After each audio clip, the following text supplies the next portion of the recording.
First of all, I'd like to congratulate, of course, my brother Larry and brand new sister-in-law Amelia.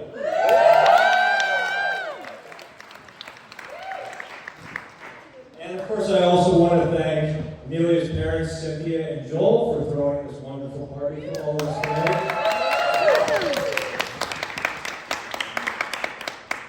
So for those that I haven't had a chance to meet yet, my name is Brian, and I'm Larry's younger brother.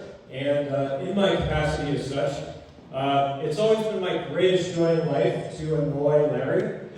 And I really want to thank him for giving me the opportunity to do so in public one last time. So the thing is, if you know my brother, you know that he's a man of action. He's a runner and an outdoorsman, and very possibly one of the better attorneys in the Albuquerque area. I don't know, actually. I haven't seen like a ranked list of lawyers in Albuquerque, and to be honest, I didn't actually look for one, but I'm going to just assume that he's a pretty good lawyer, and at the very least, he's probably a better lawyer than he was a high school wrestler. From what I understand, after the season was over, they retired his uniform and burned it in a trash bin. So, the other thing you should know about Larry is that he's a man of great feeling.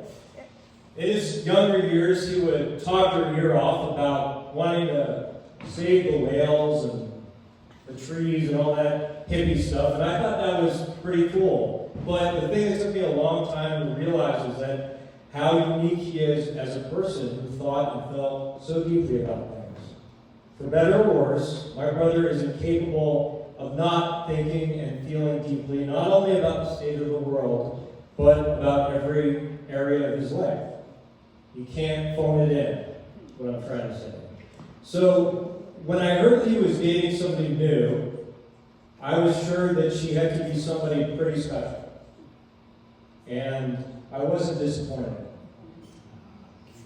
Amelia, it's been so wonderful getting to know you these past couple of years. You are smart and beautiful and kind. And for those reasons, I don't really understand what you're doing with my brother. I thought maybe he might have told you that he was rich, in which case I kind of have some unfortunate news. Kind of awkward if you're hearing it for the first time. But in all seriousness, I am just thrilled beyond belief to welcome you to our family tonight. Now, at this point in the toast, I'm supposed to say that you've made Larry the happiest he's ever been. But unfortunately, I can't say that because I know for a fact that the happiest Larry has ever been was the day that the Mets won the World Series. But he was a kid. This is a very close second place. And I have to say that you brought out a confidence and a maturity in my brother that I've really never seen before. He's very, very lucky to have you. Larry, I'm so proud of you today, and I know how proud Dad would be too. You've chosen a wonderful woman to spend your life with and to start a family with. Of course, I can't wait to meet your daughter in a few months. I know you're going to make a terrific dad. I want to wish you both many, many years of happiness. So, to Larry and Amelia. Isn't that beautiful? Oh man, That's my cousin. Okay.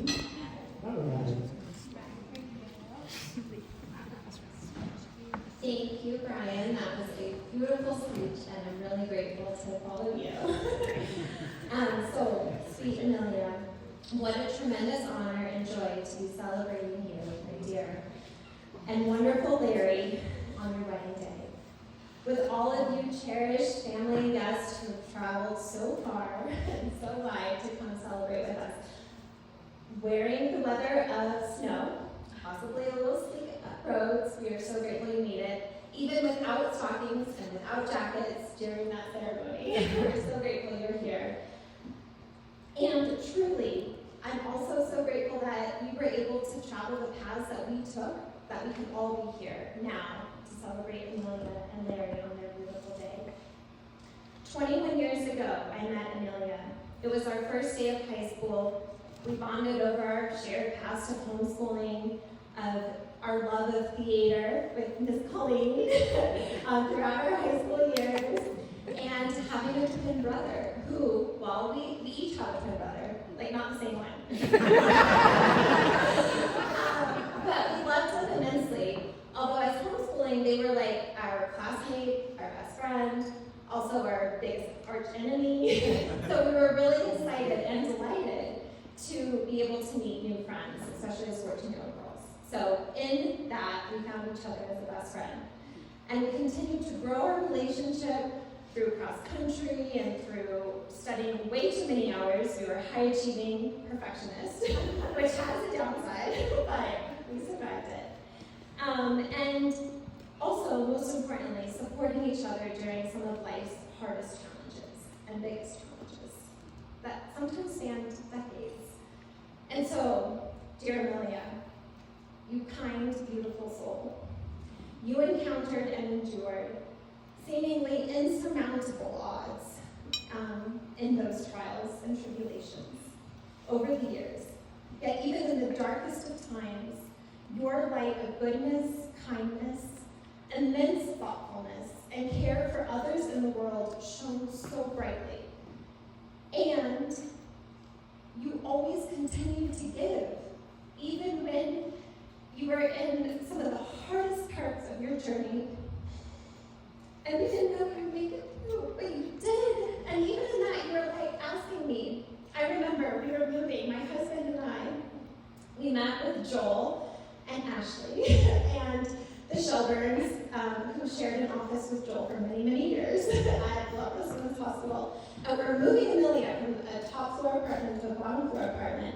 And I had said, my boyfriend's coming to help us move. And then my boyfriend called me and said, well, I can't come. I promised my aunt that I'm going to help her move her friend. So, like, sorry.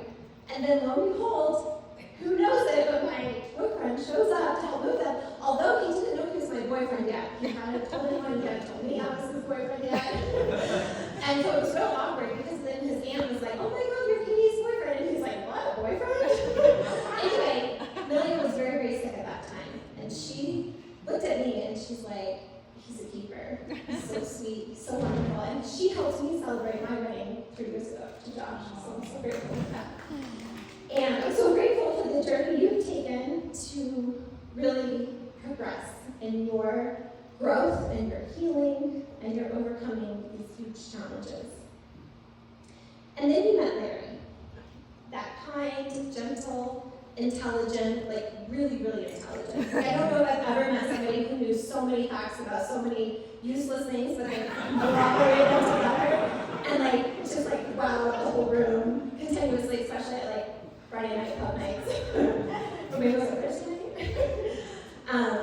And that Larry, that incredible person, that sweet, gentle man, he ignited, he inflamed your light and zest for life so very bright.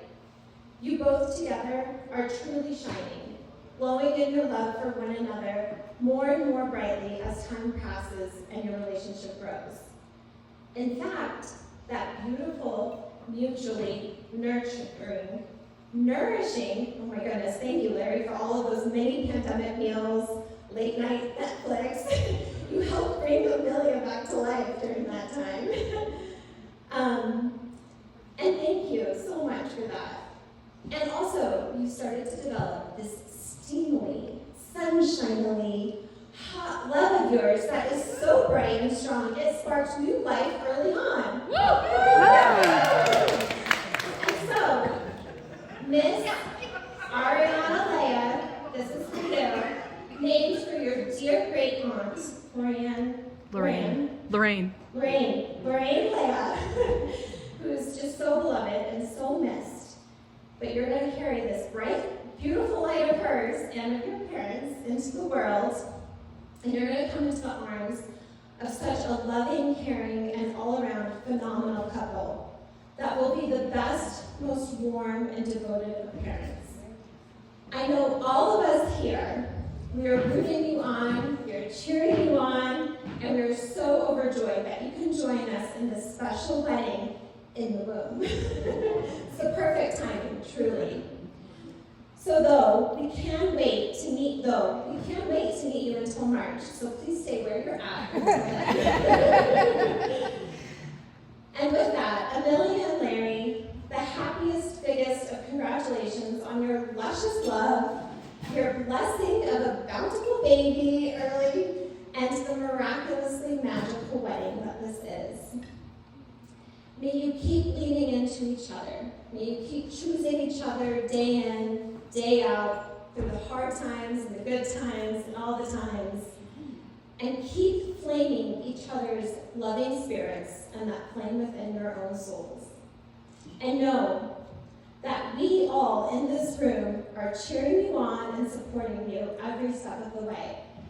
So with that, would you please raise your glass and cheers our dear, amazing Amelia and Larry in their new life together.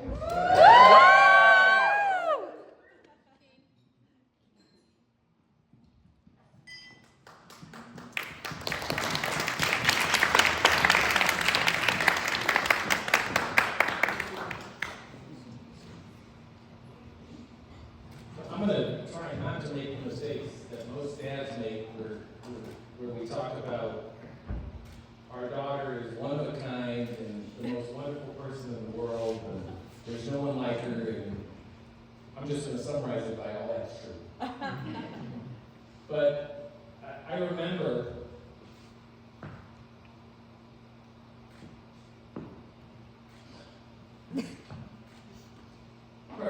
pardon too much.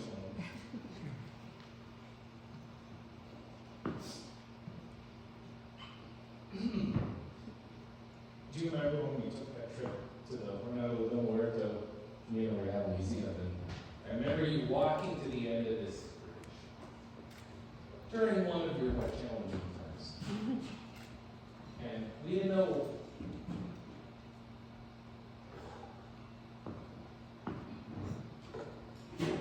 pardon me. We didn't know what lays ahead. And we're all here celebrating you and Larry. And it's just miraculous. You define miraculous. You define drive. You define motivation. And it's amazing. And everything I've learned about Larry, except for one thing, I really like. And I really don't. I hate the mess, but I'll go. And it is just wonderful seeing you guys, especially as one coming from the cynic over here, watching your love for one another and how you just support each other and help each other in need is just a beautiful thing to watch. And you make this guy's heart skip a beat watching you guys. So I just love you both, and I just want to raise a toast to Amelia and Larry.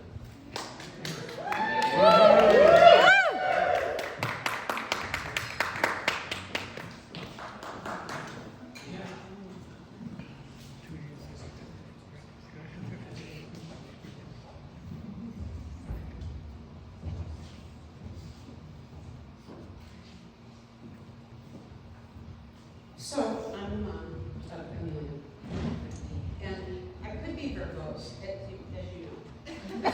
No. Because following those most articulate and lovely speeches that your brother and your mate offered, I'm not sure I hit that whole lot. We have been very fortunate to have Amelia and Zachary as our children, and this is a lovely moment to celebrate. Larry did come over before he was with Amelia, so I got to know him a little bit. Actually, at first I didn't get to know him a lot because he didn't say a lot. And eventually, he started every opportunity reciting lyrics to songs that were appropriate to the situation. One of which I really hope he sings for us tonight about the health of the baby. He sang it the other night. marriage, we don't baby. So, I couldn't be happy. And best of luck and all the love in the world forever.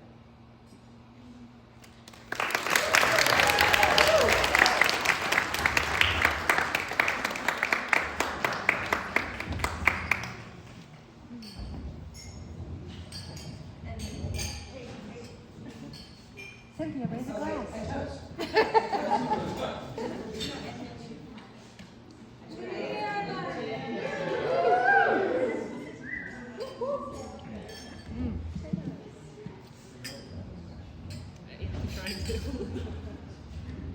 I'm Mary's mom, and I told her I'm not going to do it, didn't want to do it, but I changed my mind.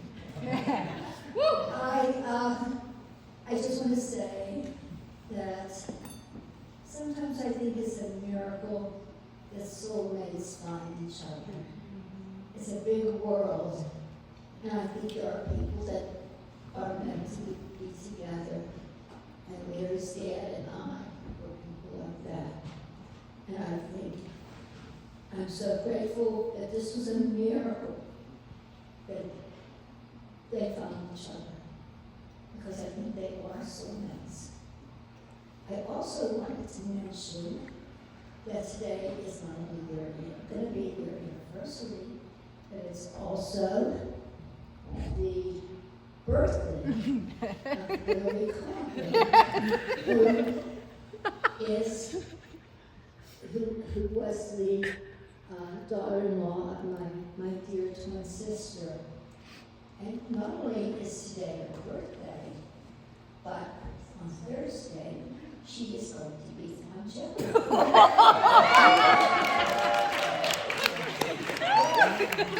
I wanted to invite everybody to watch. Absolutely watch it. Everybody else to watch it. And so, I'm bringing a toast to happiness and health and a beautiful life to Larry and Amelia, and happiness and health and a continued beautiful marriage to Michael and Hillary